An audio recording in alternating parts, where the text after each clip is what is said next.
Timbog ang isang lalaki sa Dasmariñas, Cavite ng mga taon ng Regional Anti-Cybercrime Unit 4A dahil sa pananakot sa isang menor de edad na nakilala nito sa isang dating app.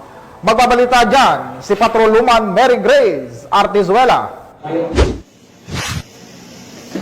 Arestado ang lalaking ito sa loob ng isang hotel sa Dasmariñas, Cavite dahil sa paulit-ulit na pagbabanta sa isang menor de edad na ipapakalat nito ang kanilang masisilang video call kung hindi ito makikipagkita sa kanya.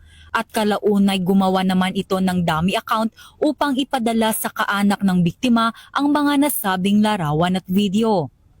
Dito na nagsagawa ng entrapment operation ang mga tauhan ng Regional Anti-Cybercrime Unit 4A na humantong sa pagkakadakip sa suspect na kinilala bilang si alias John, 34 anyos at residente ng Cabuyao, Laguna.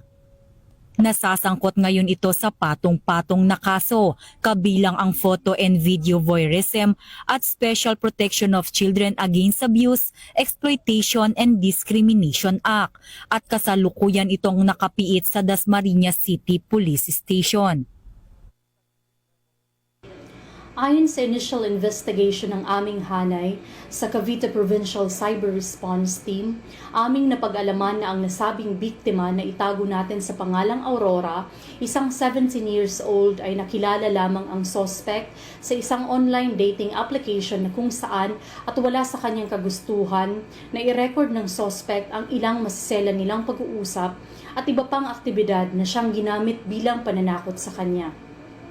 Lumapit sa aming tanggapan ang nasabing biktima kasama ang mga magulang nito at dito na inilahad ng kawawang bata ang kanyang kwento na ginagawa sa kanya ng suspect.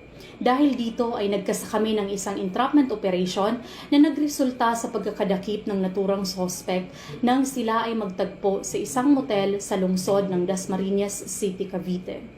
Sa pagkakadakip ng suspect, siya ay binasahan ng kanyang mga karapatan at nahaharap ito sa mga patong-patong na reklamo.